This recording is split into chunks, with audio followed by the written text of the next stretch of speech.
Apakah zakat profesi benar-benar bagian dari ajaran Islam, atau hanya sekadar kebijakan fiskal yang dikemas dengan label syariah?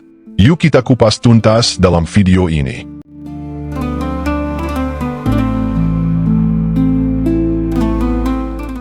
Banyak yang berpendapat bahwa di masa lalu, profesi jasa tidak dikenakan zakat karena penghasilannya kecil. Namun, apakah benar demikian? Faktanya, profesi bergaji tinggi sudah ada sejak zaman Khulafaur Rasyidin, tetapi mereka tidak dikenakan zakat profesi.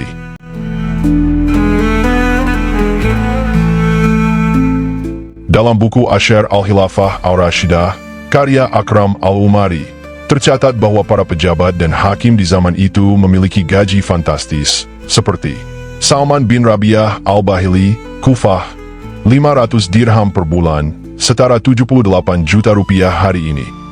Syurai dan Abdullah bin Masud, Kufah, 100 dirham per bulan, setara 15,6 juta rupiah. Utsman bin Qais dan Qais bin Abi al-As, Mesir, 200 dinar per bulan, setara 340 juta rupiah. Jika dibandingkan dengan gaji hakim agung di Indonesia saat ini, yang bisa mencapai 500 juta rupiah per bulan, terlihat bahwa profesi bergaji besar bukanlah fenomena baru. Menariknya, tidak ada satu riwayat pun yang menyebutkan bahwa para hakim, gubernur, atau pejabat negara saat itu dikenakan zakat profesi. Jadi, dari mana datangnya konsep ini?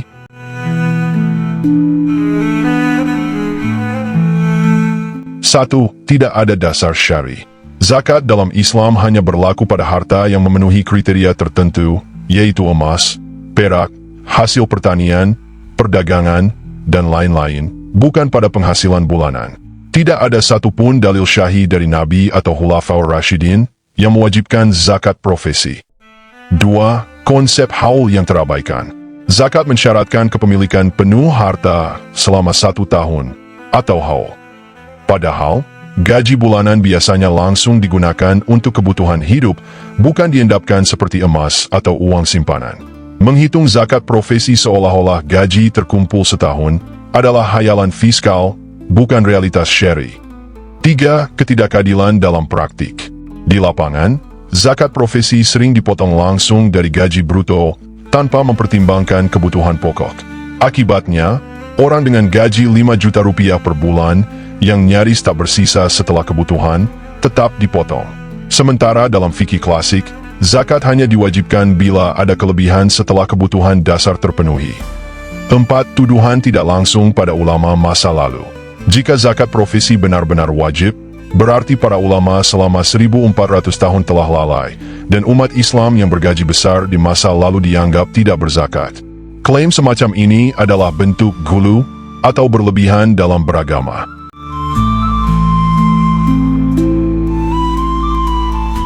Zakat mal, atau harta simpanan, memiliki aturan jelas. Nisyab, setara 85 gram emas. Haul, harus dimiliki penuh selama setahun. Kebutuhan dasar bebas zakat.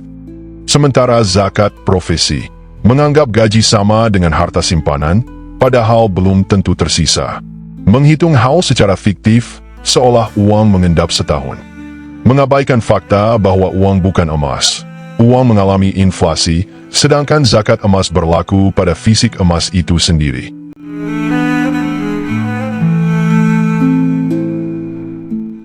Zakat adalah ibadah tauqifi, artinya harus berdasarkan dalil. Memaksakan zakat profesi sama saja dengan membuat kewajiban baru tanpa dalil, merampas harta orang tanpa dasar syar'i, mengabaikan prinsip keadilan. Jika ingin bersedekah dari penghasilan, tentu itu adalah amalan yang baik. Tapi menyebutnya sebagai zakat wajib, itu adalah bentuk eksploitasi atas nama agama.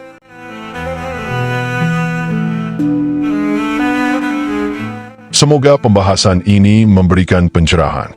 Bagikan video ini agar semakin banyak yang memahami hakikat zakat yang benar. Jangan lupa like, komen, dan subscribe untuk diskusi Islam yang lebih mendalam. Wassalamualaikum.